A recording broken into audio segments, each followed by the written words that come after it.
How to delete all recent calls on iPhone.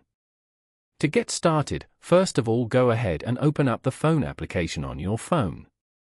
The phone app on an iPhone is primarily used for making and receiving calls, including cellular calls, FaceTime audio calls, and FaceTime video calls. This is your iPhone keypad. On this page, go to the bottom panel and tap on Recents. Over here, you can find all your recent call logs.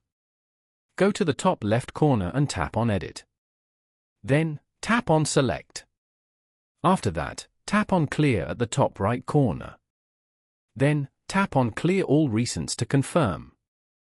Following these steps, you can easily delete all recent calls on iPhone.